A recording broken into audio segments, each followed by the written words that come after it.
Hello, I'm Eric Fisher, I'm Stephen Johnson. and today we'll be presenting the Diadochi and its Effects podcast. So everything starts with the death of Alexander in Persepolis, and afterwards it broke out into 4 wars called the Wars of Diadochi. In these wars, there were 4 successor states, being the Ptolemaic dynasty in Egypt, the Seleucids in Asia, the Antigonids in Macedon, and then the Epirites in Epirus. Now, the topic today is the West and the effects presented by the West. In the subject, which would be Magna Graecia first, is the lowered colonization levels for the Greek ability to colonize. Mr. Johnson, do you have anything necessarily on that, where maybe some other powers grew where the Greeks failed? Right.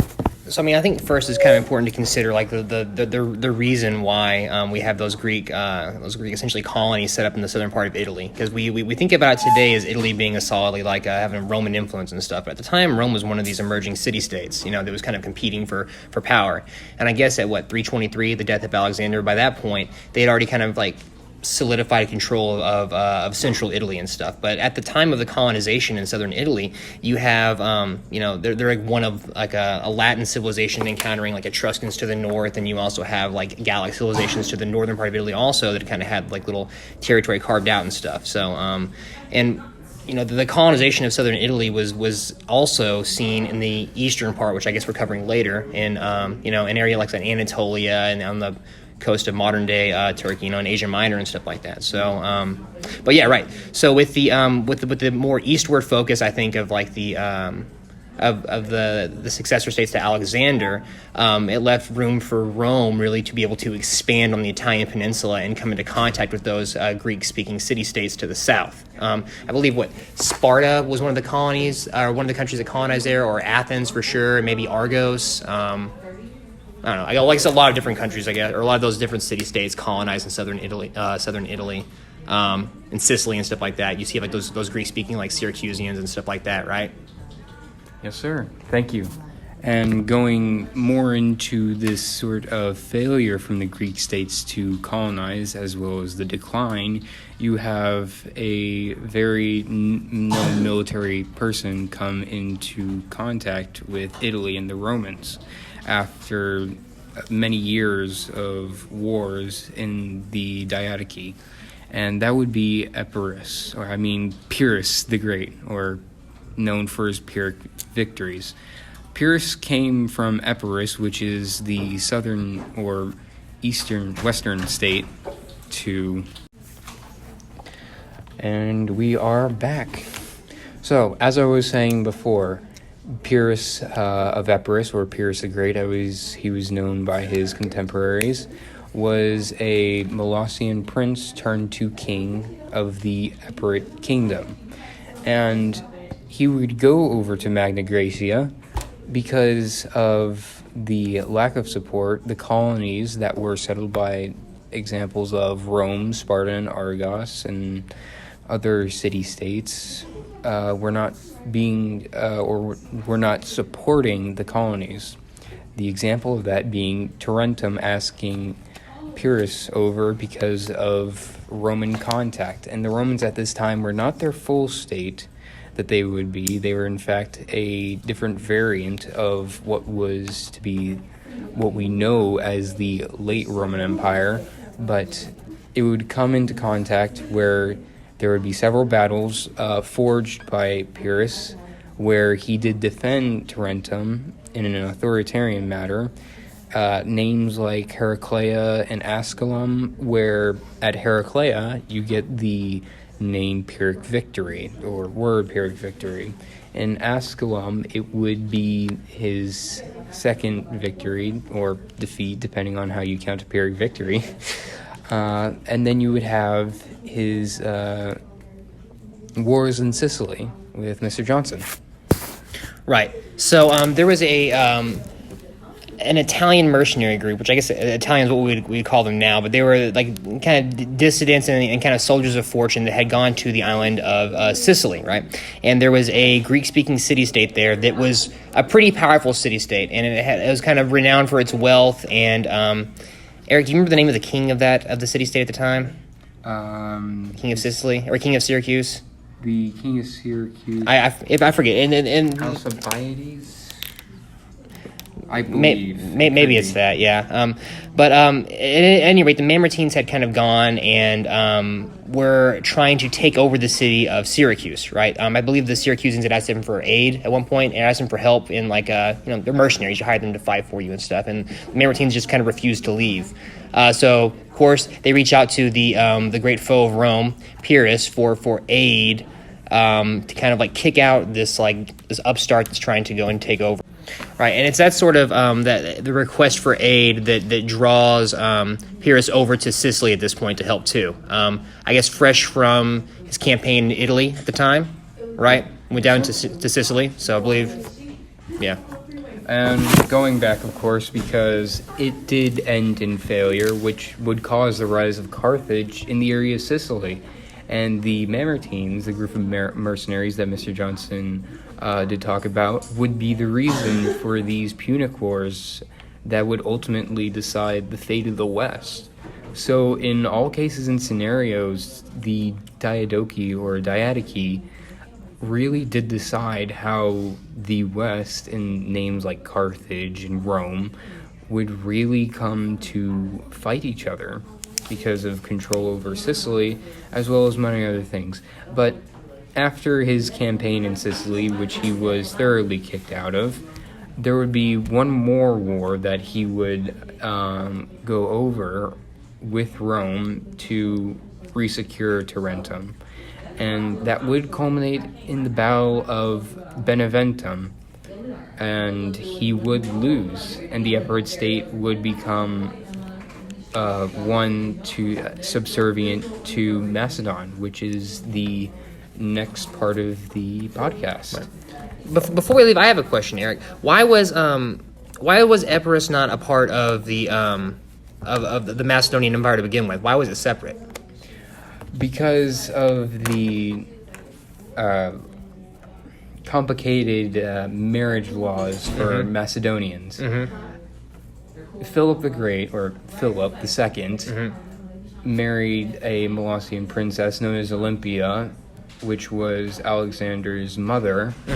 However, the Greek state, or Epirate state, would break away after the marriage and the disruption that was caused by the death of Philip and Alexander's death as well, since they didn't have a rightful heir anymore, and these Epirate tribes, being three of them, which is a very difficult subject to talk about, did not necessarily agree that the Macedonians should rule them anymore if their only heir had died, and the children that were illegitimate too, considering the Macedonians did practice a sort of harem in their own rights, created a state that was untenable for them, so they chose their own heirs. Okay. Yeah, because it's funny. If you look at a map of the successor states to Alexander, you see these massive empires, right? You see the Antigonids in Macedonia. You see the Seleucids. And with the subject of Macedon comes the Antigonid dynasty. The Antigonid dynasty being the successor state to Macedon. So, as it stood, Antigonus, the creator of the Antigonid dynasty, who ruled Asia Minor, was kicked out of Asia Minor after his decisive defeat at Issus, where he and his son more or less, went to Macedon, in which he sparked a war, and he would become known as Demetrius Poliorcetes, who would form the Antigonid dynasty in Macedon, and further get control of Aetolian states. Now, through this entire time that the wars of Pyrrhus as well as anything that really happens with the other Diadochi members, is going through, and the Antigone dynasty suffers later on when it comes to many events. But there really is something when it comes to these Aetolian leagues. Mr. Johnson, can you tell us about that? Right. So the Achaean League is a collection of city-states that kind of unified together. Even despite like the unification that Philip II and Alexander had brought to the Greek peninsula and stuff, you still saw the Greek city-states advocating for independence. And in many ways, I feel like the conquest of Alexander and the death of Alexander and like the civil war that happens between his generals sort of gives these Greek city-states a chance to sort of rebel and sort of like chafe and advocate more for like autonomy or independence and stuff. So you see this Achaean League set up for a bunch of powerful city-states that want to not be a part of the Macedonian Empire. And that's going to be exacerbated whenever the Achaean League themselves go through and like go ask for help from Rome and stuff like that whenever they're trying to ally with them against like the Macedonians during like the Punic Wars and stuff like that. Thank you, Mr. Johnson. And that kind of leaves us where we were going into the Antigonids and their civil wars, or where they would necessarily go against each other, as one of the Antigonids, I can't remember the name off my head, would come to have three sons, and that would spark a civil war or a political war between these three sons, leaving us with Antigonus Doson, who would spark many reforms that would come in agriculture and as well as tax basing, because even though that the Antigonid or the Macedonian nation had faced war for so many years, it was now rebuilding its strength over time. It would come into contact with Thrace again and make some gains, and then there was also Epirus at some times where they would come to a close collapse. But then after Antigonus Doson, you have Philip V, who furthers these reforms, and these reforms would go even farther on tax basing and even farming, where lumber was actually state controlled for some time, and they would introduce new forms of currency to balance out economics that they didn't understand. Now, after Philip V, there is a last Antigonid king whose name is Perseus or Perseus. Now, going back to Philip V, he would declare war on Rome because of their war with Carthage, and this would be the form of the First Punic War, in which Carthage lost, but Macedon would be a second theater for the Romans in which they won still. And this all coming back is where the Aetolian League or the Achaean League would ask for help from the Romans, and this would more likely come with Perseus, the last king of the Antigonids, to where he would be seen as a great monarch because he went against the grain and against Roman rulers who had taken over the Achaean League and called them a protectorate. Now, with the ending of Perseus, who did lose, I believe the battle was the Battle of Charon, in which there was a total collapse of the Antigonid army, and there wouldn't be necessarily another Antigonid on the throne, though Macedon would keep its own smaller kingdom. Were those the terms of the treaty that they lost when they fought the war? Did they sign with the Romans after they lost that first Macedonian war? It was the second Macedonian war with Perseus. Okay. And what would happen is that they lost Thessaly, and then they basically would lose their Antigonid dynasty, which would be represented by something else or another noble that I cannot think the name of, for the Macedonian throne, which would only consist of Western Thrace and Macedon, the lower region nowadays, not the actual country Macedon. And that really does bring us to an end, because after this, you have the entire conquest of the East and further conquest by Rome. That really does show that these broken up regions, instead of staying together, would break apart and fail ultimately. Well, let me.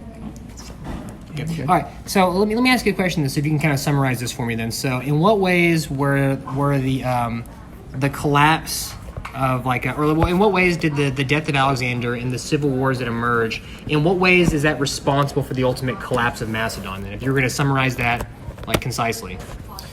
Summarize it is a hard question, but I believe I can. In this, I kind of find that the infighting and greed of the men that were left after Alexander, because they had seen someone come so far and go so far just by himself, it really pushes the question of what causes, and I would say the causes necessarily, or the effect of that fall would just be infighting and regional disputes between different men who saw something they liked but couldn't perform it because it took all of them to perform it. It was a group of people who came under one leader who could only lead them, and then when he was gone, dead, it didn't work. And that's going to kind of contribute directly to the relative instability in Macedon, which allows them to be eventually annexed by the Romans, you think? I believe so, because so many years of war would cause degradation of the state, as well as loss of tax revenue and general dispopularity by the people of the government. So having so many wars and not a central figure to what they believe, and losing that central idea, really did change the board for them. Interesting. Thank you.